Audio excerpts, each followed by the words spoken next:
이 시간 우리가 은혜 받은 하나님 말씀은 구약성경 이사야서 22장 1절부터 14절까지 말씀입니다. 제가 진 성경으로는 구약성경 990페이지에서 991페이지에 있는 말씀이고요. 이사야서 22장 1절에서 14절까지 말씀을 함께 교독합니다. 찾으신 줄 알고 1절을 제가 먼저 읽습니다. 환상의 골짜기에 관한 경고라. 내가 지붕에 올라가면 어찌함인고 소란하며 떠들던 성, 즐거워하던 거울이여, 너의 죽임을 당한 자들은 칼에 죽은 것도 아니요 전쟁에 사망한 것도 아니라 너의 관원들도 다 함께 도망하였다가 화를 벌이고 결박을 당하였고 너의 멀리 도망한 자들도 발견되어 다 함께 결박을 당하였도다. 그러므로 내가 말하노니 돌이켜 나를 보지 말지어다. 나는 슬피 통곡하겠노라. 내 딸 백성이 패망하였으므로 말미암아 나를 위로하려고 힘쓰지 말지니라. 환상의 골짜기에 주 만군의 여호와께로부터 이르는 소란과 발핌과 혼란의 날이여, 성벽의 무너뜨림과 산악에 사무쳐 부르짖는 소리로다. 엘람 사람은 화살통을 메었고 병거탄 자와 마병이 함께하였고 기르 사람은 방패를 드러냈으니 병거는 내 아름다운 골짜기에 가득하였고 마병은 성문에 정렬되었도다. 그가 유다에게 덮였던 것을 벗김에 그날에야 내가 숲을 곳간의 병기를 바라보았고 너희가 다윗성에 무너진 곳이 많은 것도 보며 너희가 아랫못의 물도 모으며 또 예루살렘의 가옥을 계수하며 그 가옥을 헐어 성벽을 견고하게도 하며 너희가 또 옛 못의 물을 위하여 두 성벽 사이에 저수지를 만들었느니라. 그러나 너희가 이를 행하신 이를 앙망하지 아니하였고 이 일을 옛적부터 경영하신 이를 공경하지 아니하였느니라. 그날에 주 만군의 여호와께서 명령하사 통곡하며 애곡하며 머리털을 뜯으며 굵은 배를 띠라 하셨거늘 너희가 기뻐하며 즐거워하여 소를 죽이고 양을 잡아 고기를 먹고 포도주를 마시면서 내일 죽으리니 먹고 마시자 하는도다. 만군의 여호와께서 친히 내 귀에 들려 이르시되 진실로 이 죄악은 너희가 죽기까지 용서하지 못하리라 하셨느니라. 주 만군의 여호와의 말씀이니라. 아멘. 함께 읽은 말씀을 가지고 진짜 문제가 무엇입니까? 라는 제목으로 함께 은혜를 나누길 원합니다. 지난주는 이사야 12장 말씀을 가지고 두려움에서 찬양으로 라는 제목으로 함께 말씀을 나누는데 주제는 시선이었습니다. 이번 주 말씀도 지난주 말씀의 연장성산에 있는 말씀인데요. 먼저 여러분, 내가 문제라고 생각하는 것이 정말 문제일까요? 갑자기 이런 질문을 드려서 뭐지? 할 수 있지만 여러분, 우리에게 문제가 생기면 가장 먼저 무엇을 합니까? 대부분 그 문제를 해결할 방법을 찾습니다. 돈에 문제가 생기면 어떻게 돈을 마련할지 생각합니다. 건강에 문제가 생기면 좋은 병원과 그리고 치료 방법을 찾습니다. 자녀에게 문제가 생기면 어떻게 그 자녀를 도와줄지 고민합니다. 그리고 사람과의 관계가 어려워지면 어떻게 그 관계를 풀어야 할지를 생각합니다. 이것은 너무나 자연스러운 일이죠. 그런데 오늘 말씀은 우리에게 한 가지 질문을 던집니다. 네가 지금 문제라고 생각하는 것이 정말 진짜 문제냐? 우리는 눈앞에 보이는 것을 문제라고 생각합니다. 돈이 부족하면 돈이 문제라고 생각하고 직장이 힘들면 직장이 문제라고 생각합니다. 자녀가 힘들게 하면 자녀가 문제라고 생각합니다. 또 누군가 나를 괴롭히면 그 사람이 문제라고 생각합니다. 그러나 때로 하나님께서 보시는 문제와 우리가 보는 문제가 다를 수 있습니다. 오늘 본문의 예루살렘 사람들이 그랬습니다. 그들이 보기에 분명한 문제가 하나 있었습니다. 바로 아수르였습니다. 당시 아수르는 매우 강력한 나라였습니다. 그 군대가 지금 예루살렘을 위협하고 있습니다. 그러니 예루살렘 사람들이 생각하기에 가장 큰 문제는 너무나 분명했습니다. 어떻게 하면 아수르의 공격에서 우리가 살아남을 수 있을까? 그 아수르의 공격을 막을 수 있을까? 이게 그들의 가장 큰 문제였죠. 그런데 하나님께서 오늘 본문에서 전혀 다른 것을 문제라고 말씀하십니다. 11절 말씀입니다. 너희가 또 옛 못의 물을 위하여 두 성벽 사이에 저수지를 만들었느니라. 함께 있습니다. 그러나 너희가 이를 행하신 이를 앙망하지 아니하였고 이 일을 옛적부터 경영하신 이를 공경하지 아니하였느니라.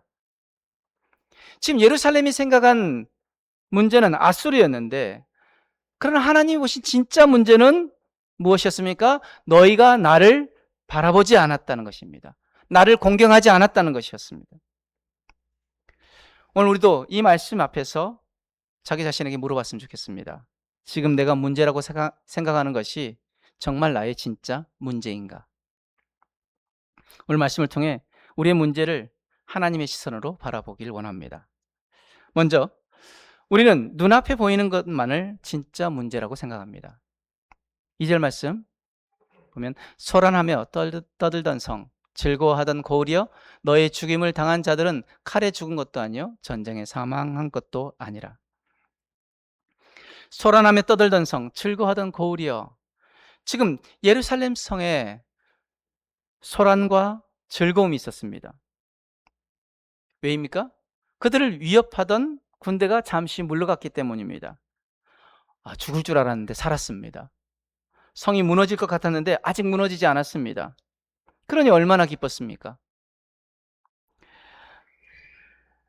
그래서 그들이 기뻐하는 가운데 무엇을 생각합니까? 곧바로 현실적인 문제들을 생각하기 시작합니다.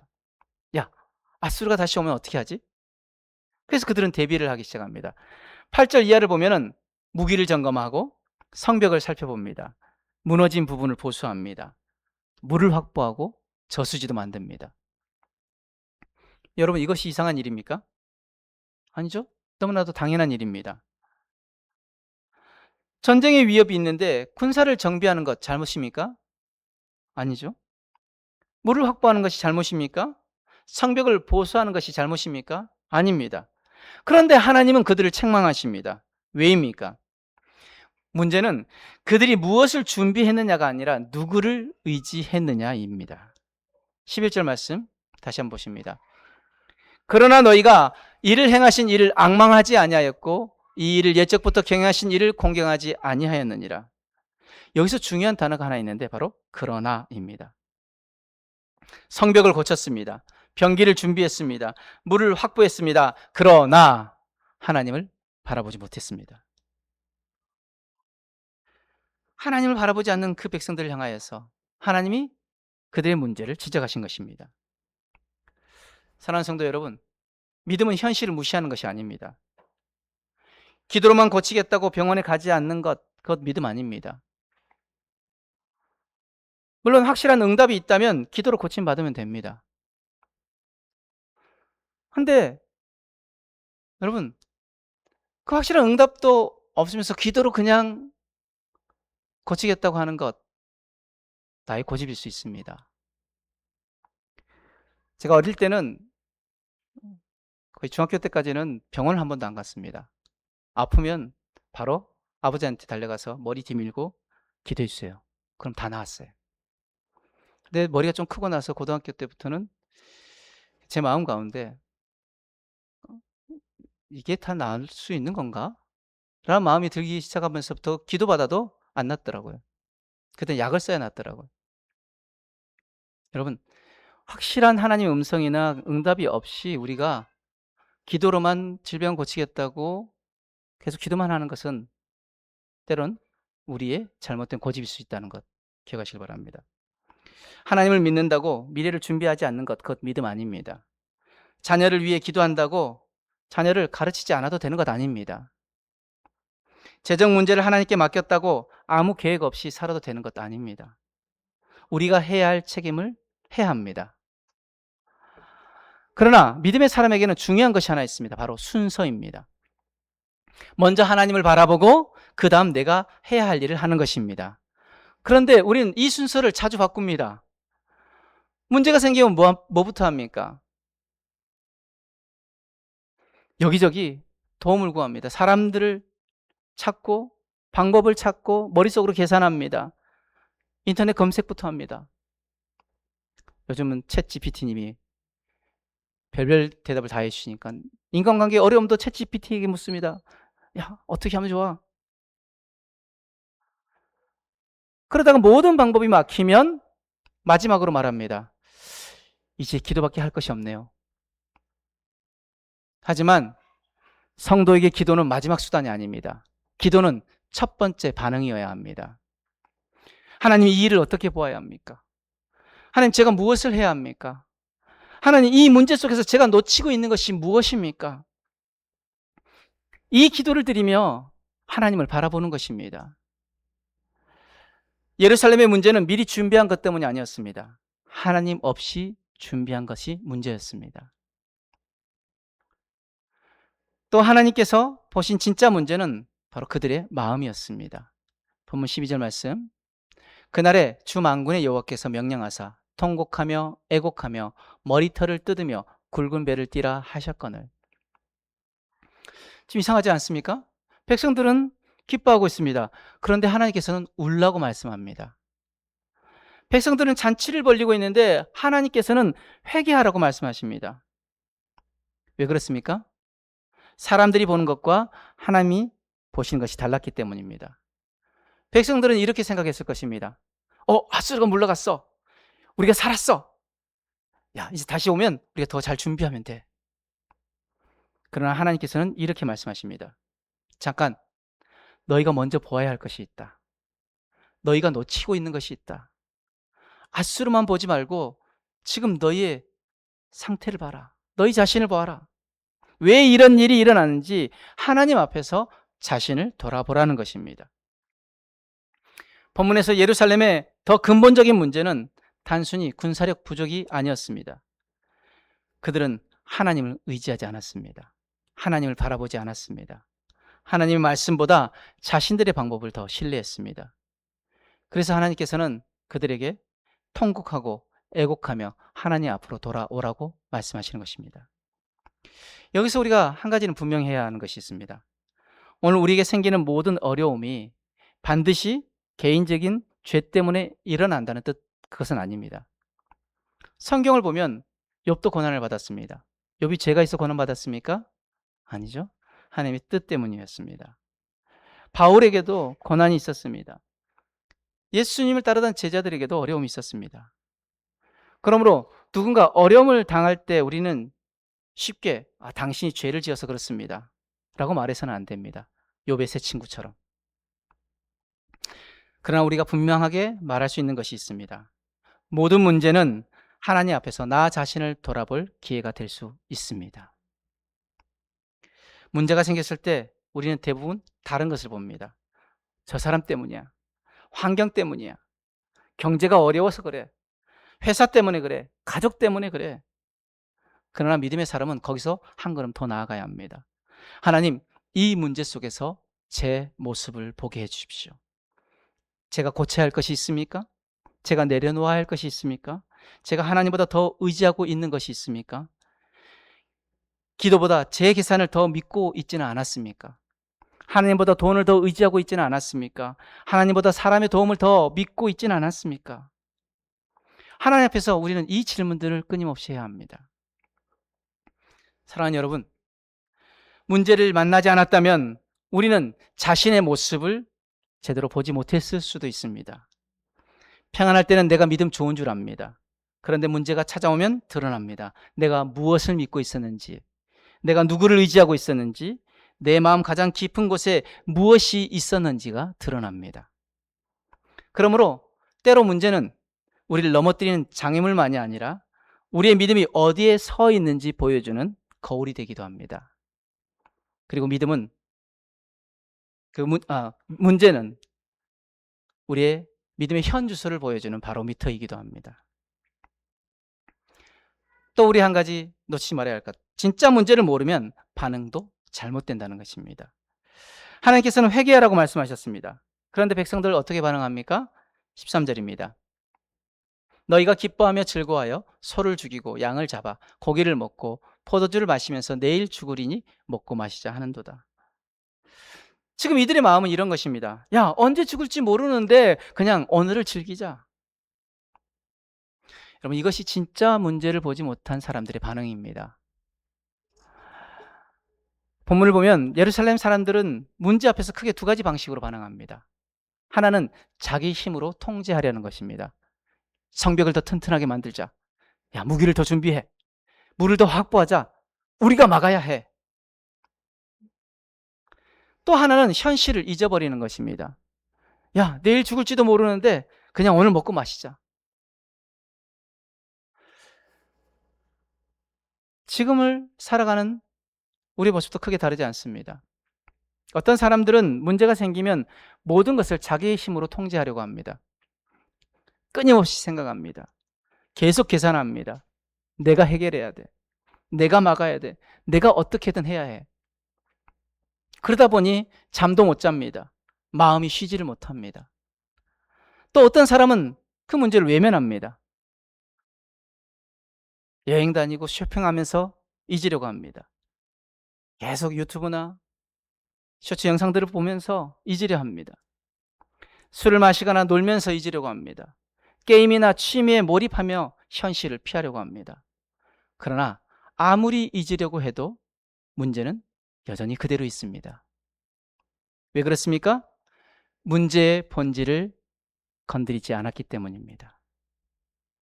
11절에 하나님께서는 정확하게 이스라엘의 문제를 말씀하십니다. 그러나 너희가 이를 행하신 이를 앙망하지 아니하였고 이 일을 옛적부터 경영하신 이를 공경하지 아니하였느니라. 예루살렘의 진짜 문제는 아수르가 너무 강한 것 아니었습니다. 성벽이 약한 것만도 아니었습니다. 군사력이 부족한 것만의 문제도 아니었습니다. 그들의 진짜 문제는 하나님을 바라보지 않았다는 것입니다. 그러므로 오늘 우리도 우리 자신에게 물어야 합니다. 나의 진짜 문제는 무엇인가? 환경만의 문제일까요? 사람만의 문제일까요? 물질만의 문제일까요? 혹시 문제보다 더 깊은 곳에 하나님을 신뢰하지 못하는 내 마음에 문제가 있지는 않을까요? 그렇다면 실제 삶에서 문제가 찾아왔을 때 우리는 어떻게 해야 할까요? 첫 번째, 문제보다 먼저 하나님을 찾으시길 바랍니다. 문제가 생겼을 때 내가 가장 먼저 하는 행동, 그것이 내가 지금 무엇을 의지하고 있는지를 보여줍니다. 문제가 생기면 먼저 기도하시길 바랍니다. 길게 기도하지 못해도 괜찮습니다. 하나님, 제가 지금 두렵습니다. 하나님, 제가 지금 어떻게 해야 할지 모르겠습니다. 하나님 도와주세요. 그리고 한 가지를 더 고백하시길 바랍니다. 그러나 하나님, 이 문제보다 하나님이 크신 것을 믿습니다. 여러분, 믿음은 문제가 없다고 말하는 것이 아닙니다. 아픈데 안 아픕니다라고 말하는 것이 아닙니다. 그것이 믿음 아닙니다. 힘든데 전혀 힘들지 않다라고 말하는 것, 그것 믿음 아닙니다. 문제는 문제라고 인정하시길 바랍니다. 힘들면 힘들다고 하나님께 말씀하시길 바랍니다. 두려우면 두렵다고 하나님 앞에 나의 지금 상태를, 감정을 하나님 앞에 솔직하게 드러내시길 바랍니다. 눈물 나면 울면서 기도하시길 바랍니다. 그러나 거기서 끝내지 마시길 바랍니다. 그래도 하나님은 이 문제보다 크십니다. 그 하나님을 신뢰하고 그 하나님을 붙잡습니다. 이 고백이 믿음의 고백입니다. 두 번째, 질문과 기도를 바꾸시길 바랍니다. 우리는 문제가 생기면 이렇게 묻습니다. 왜 이런 일이 생겼습니까? 왜 하필 저입니까? 왜 하나님 나에게 이런 일들을 허락하셨습니까? 그 질문 할 수도 있습니다. 하지만 한 가지 질문을 더 해야 합니다. 하나님, 이 일을 통해 제게 무엇을 말씀하시고자 하십니까? 혹시 회개할 일이 있습니까? 돌이켜야 할 일이 있습니까? 오랫동안 미루고 있는 순종이 있습니까? 용서해야 할 사람이 있습니까? 고집을 내려놓아야 할 일이 있습니까? 기도 생활이 무너지진 않았습니까? 말씀에서 멀어지진 않았습니까? 하나님보다 다른 것을 더 의지하고 있지는 않습니까? 그렇다면 문제만 해결해 달라고 기도하지 말고 그 문제를 통해 나를 고쳐달라고 기도하시길 바랍니다. 하나님, 문제만 바꾸지 마시고 저도 바꾸어 주십시오. 이 기도가 우리에게 필요합니다. 세 번째, 하나님을 바라본 후 내가 해야 할 일을 하시길 바랍니다. 하나님을 의지한다는 것, 아무것도 안 해도 된다는 뜻 아닙니다. 기도했으면 행동해야 합니다. 경제적인 어려움이 있다면 기도하면서 재정을 점검해야 합니다. 불필요한 지출 줄일 수 있는 것 줄여야 합니다. 건강에 문제가 있다면 기도하면서 필요한 치료를 받아야 합니다. 자녀의 문제가 있다면 기도하면서 자녀와 대화해야 합니다. 관계에 문제가 있다면 기도하면서 내가 먼저 손 내밀어야 할 수도 있습니다. 직장의 문제라면 기도하면서 내가 해야 할 책임을 성실하게 감당해야 합니다. 그러나 중요한 것은 이것입니다. 내가 하는 행동을 하나님 자리에 올려놓지 않는 것입니다. 하나님보다 앞서지 마시길 바랍니다. 성벽이 나를 지켜주는 것 아닙니다. 돈이 나를 지켜주는 것 아닙니다. 사람이 나를 지켜주는 것 아닙니다. 내 경험이 나를 지켜주는 것 아닙니다. 오직 나를 붙드시고 인도하시는 분은 하나님 한 분뿐이십니다. 이 고백으로 나아가는 것. 나의 모든 것을 사용하시지만 그 모든 것을 주관하시는 분은 하나님이십니다. 이 고백이 바로 믿음의 사람의 고백이고 믿음의 사람의 모습입니다. 오늘 말씀을 마무리하면서 처음 질문으로 돌아가겠습니다. 내 삶의 진짜 문제가 무엇일까요? 예루살렘 사람들이 생각한 문제는 아수르였습니다. 하지만 하나님께서 보신 문제는 달랐습니다. 너희가 나를 바라보지 않았다. 이것이었습니다. 우리도 살아가면서 많은 문제들을 만납니다. 자녀의 문제, 재정의 문제, 건강의 문제, 직장과 사업의 문제, 부부와 가정의 문제, 사람과의 관계의 문제가 있습니다. 또 앞으로 어떻게 될지 알 수 없는 그 미래의 문제도 있습니다. 그 문제들은 분명한 현실입니다. 우리는 그것을 무시해서는 안 됩니다.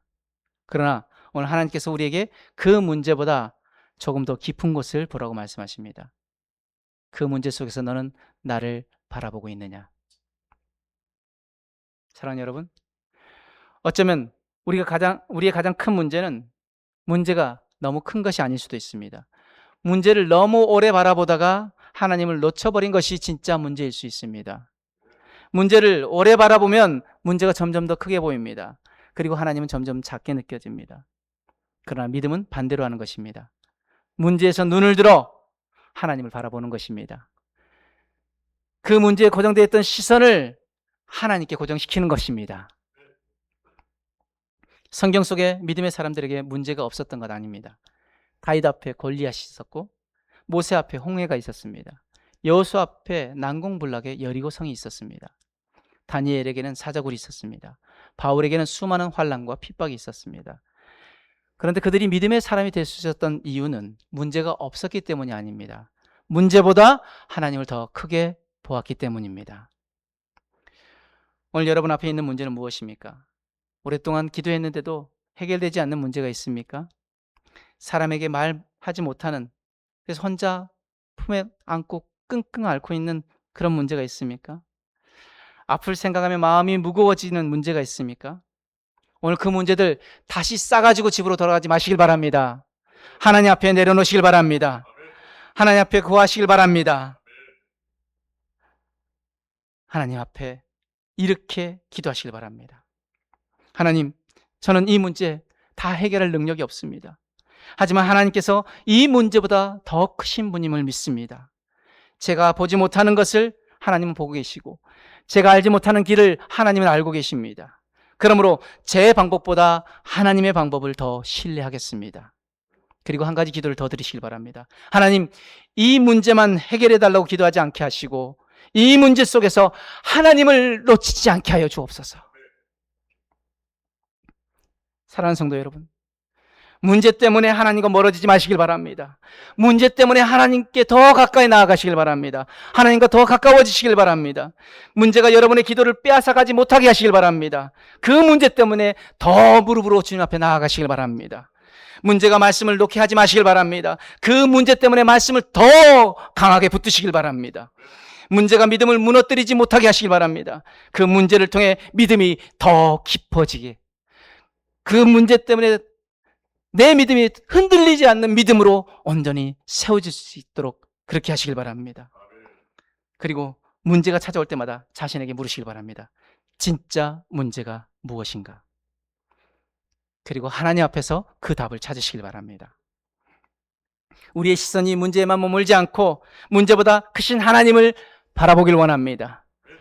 그 주님만 온전히 구하며 나가길 원합니다. 그 하나님 신뢰하고 그분의 말씀을 듣고 그 말씀에 순종하며 한 걸음씩 나아가는 저와 여러분들의 삶이 되어지길 주님의 이름으로 축복합니다.